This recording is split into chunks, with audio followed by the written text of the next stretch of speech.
So there was no fall off.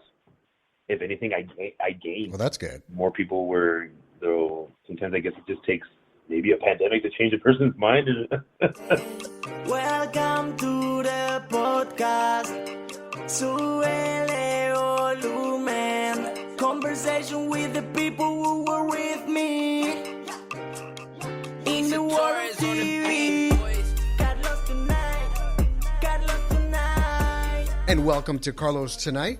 Thanks for listening. I appreciate you all. So way back when, I was a news director in Las Cruces, New Mexico. That's about 45 minutes north of El Paso, Texas. I was working for public television and radio, and one of my many duties was to create content for television, radio, and online. I started a segment called iFitness 10 years ago this month to help motivate people to be active and eat healthy. And one of the guys I talked to for that segment is this week's guest, Chris Pedroza, the Supreme Assailant. Hey, man, welcome to the podcast. Hey, thank you for inviting me. It's good to see that you're still helping average Joes and average Janes get fit. What do you think keeps you going? Motivating people and make sure they get their goals, their results. Goals, needs, and wants must be met. So when I met you, I was a little bit overweight and lost. And I remember going to the gym and having a hard time just walking through the door. I did the treadmill for a minute or two. And then I went home and ate a pizza or whatever it was.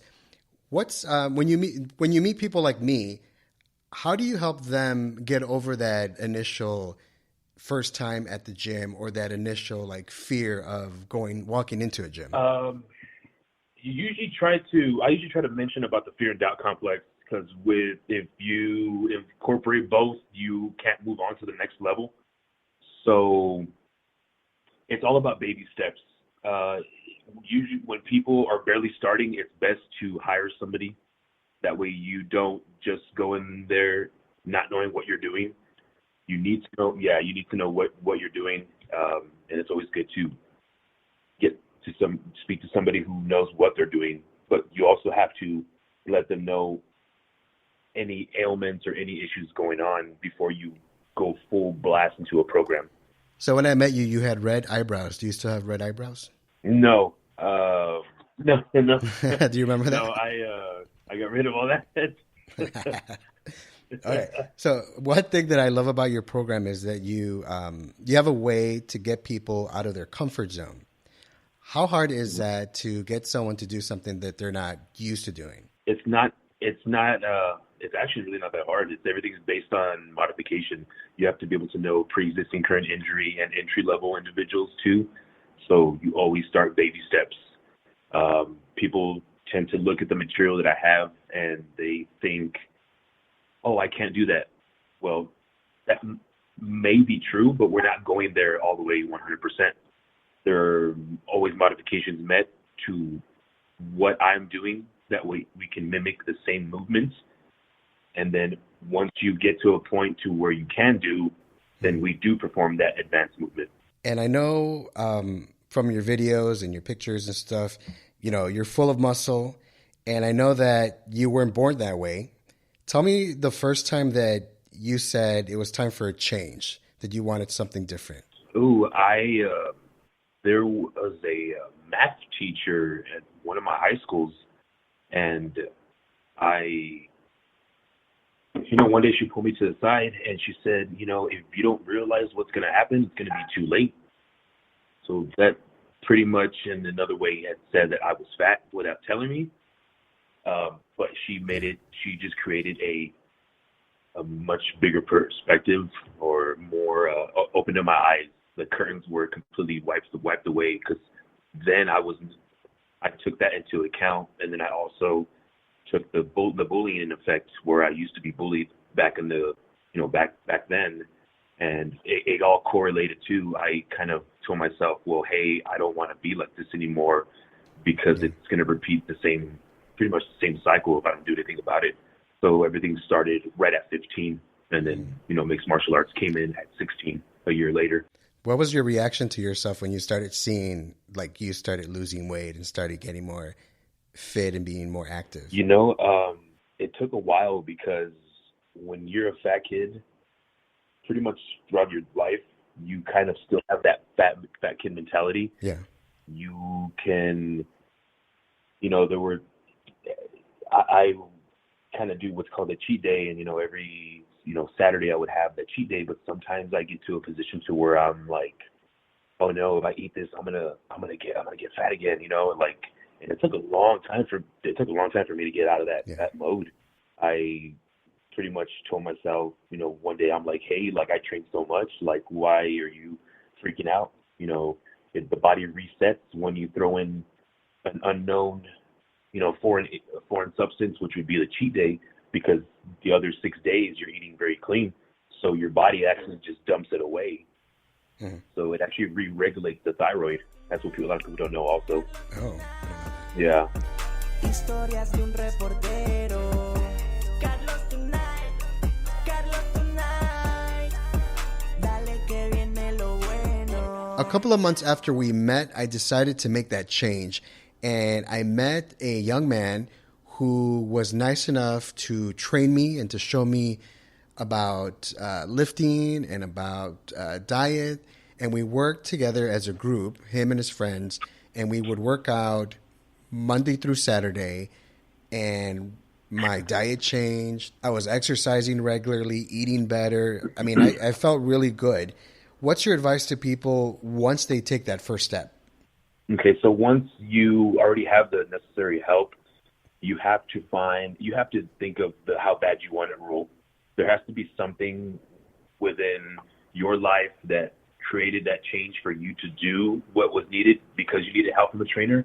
Yeah. And only now you should be able to keep whatever happened, use it as fuel to shift to a positivity. So you shift from the left to right paradigm of the brain and use it more for fuel. And you may not want to use it, but it helps. It only helps to maintain it and keep going. And not only that, you can become motivation for somebody else who was in the route or is in the route that you were, and then you can help them too. You may not be the professional, but you can help them baby steps into leading that way. So, okay, we're nearing the end of the year. It's been a crazy 2020, and I'm sure people are still coping with the quarantine 15. How do you, what's your advice on getting through the holidays this year? Always be mindful for what you're eating, because if your intake is more than what you're expending, then you are going to gain the weight. So it's always the balance of the scale. This just is the best time before it happens to do something. And usually what people do are online, online with online trainers or coaching to get them through. It's virtually the same in the same aspect. And, once you get an online coach and trainer, then once you kind of get the baseline of your own mechanics and movement, then you can branch off away and use that motivation, your own motivation, to keep going again. What do you think about, because I know you're all over social media, what do you think about folks out there who are, recording their workouts, sharing their workouts? Does that help people? Yes, I would say it definitely does help.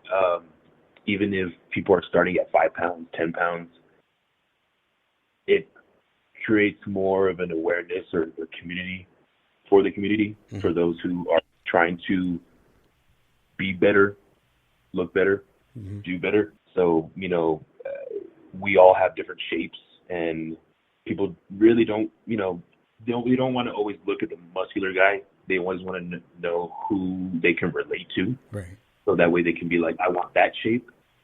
True. Just note that the person who looks the part is more than likely the best bet, the best option when it comes to taking you into that journey, weight loss, muscular journey, whatever journey it may be, athletic, you never know if somebody that's an average Joe might be an athlete inside, and then you can completely transform them, and then they're the star of, who knows what.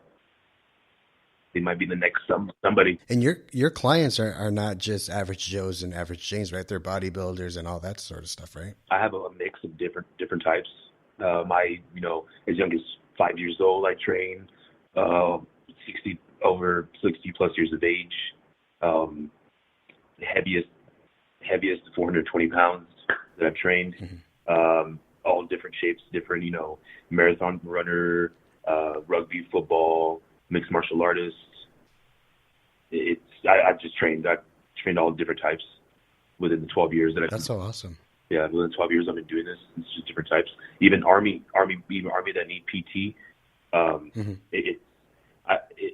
It's crazy how they come to me and they think that PT was hard. When they come to me, it's totally different. It's much harder. Oh yeah. So it's good because I also wake them up too, and like they kind of freak out, or they because I shocked their body. So when somebody's writing their goals for like the new year and they want to start working out in the new year, can you talk about how I've heard people shouldn't start big. They should be realistic with their goals, right? Right. You should still write the long term, but short term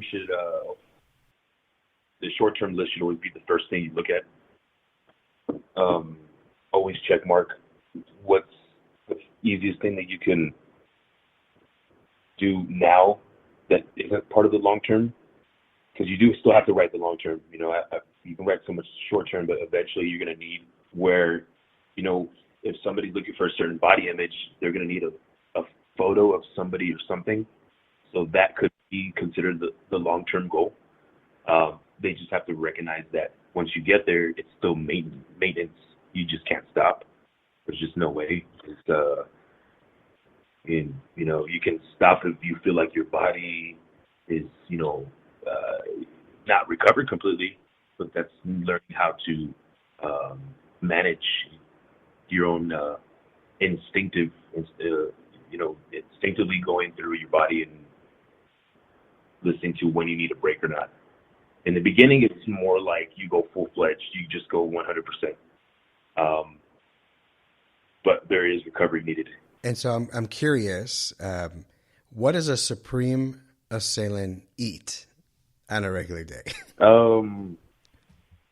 I usually have my protein, carbs, and fats measured out based on what I'm trying to do as far as with the body.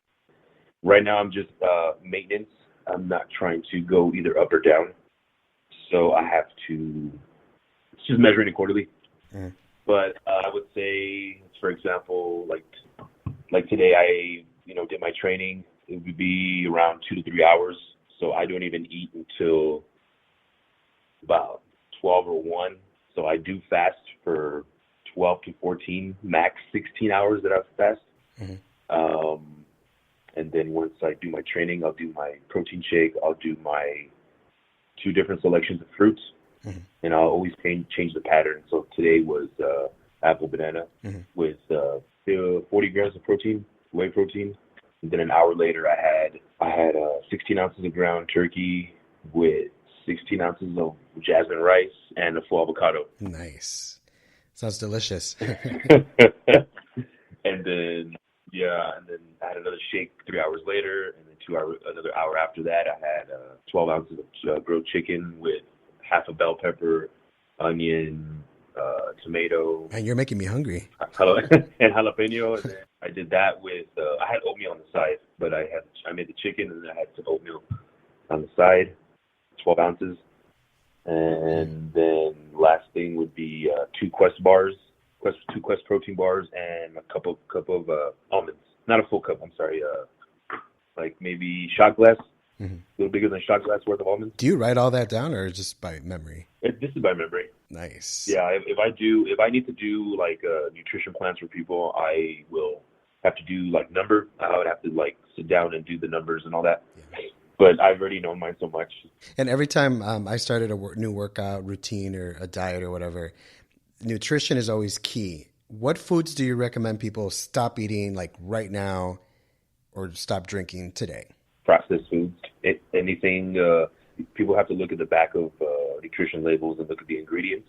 There's so many ingredients. The idea is to be closer to the source without having any extra fillers like like everything fast food and anything grease related, chips, processed, the Cokes, not Coke, sugar.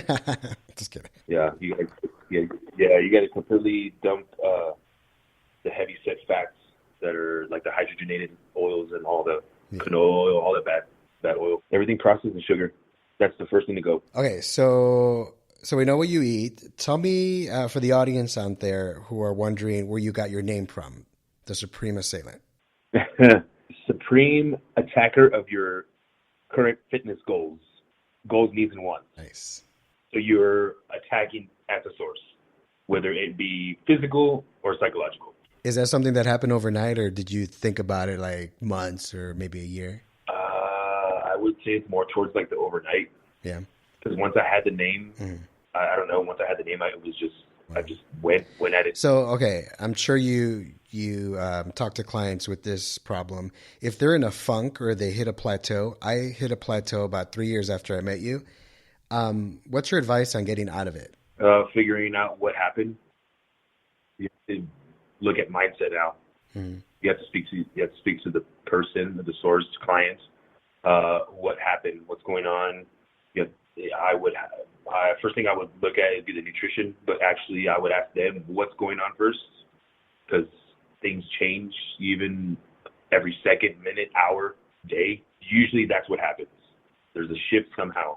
And if it's not that, then I'd be, okay, let me see the nutrition. Yeah. And then if it's the nutrition, then you figure out that it's not optimal enough because they're burning way too much and their intake is less now. So they're expending too much. Right. Usually it's always psychological, though. People tend to downplay the mind. The mind is very strong. So every person can't take everything. Not everybody has a strong mind. So people tend to go to I'm going to grab the ice cream route because I'm depressed mode. Yeah. Instead of having to attack the source of the issue. So some of the benefits of working out, I mentioned earlier, I started fitting in, more clothes. I started buying like medium sized clothes. The real fit people would come up to me and kind of throw me a compliment. What are some of the other benefits that people see or feel when they start losing weight? Better sleep. Usually within the first 2 weeks, you notice better sleep. Energy would be next. They're usually sluggish, and it correlates with the food. If food is sluggish per se because of the grease, you are gonna be that because because of the intake. So, and overall well-being too. Usually, when you see that first 5 pounds, the person's always having self-doubt. Yeah. They may not even fear, but there's always a doubt. It's just doubt. They've been throwing so much negativity that they doubt life. Probably even too. Yeah. Once you see the first 5 pounds, then it gets them kind of like, hey, well, you know what? Kind of keep going at this, and then when they see the 10 pounds, 15, then they're much more comfortable. They might even take off their shirt at the pool when they never used to. I mean, that's a male. I mean, a female would be like going from a full one piece to like now bikini. Yeah, I remember I started wearing tank tops for the first time in my adult life when I started losing weight.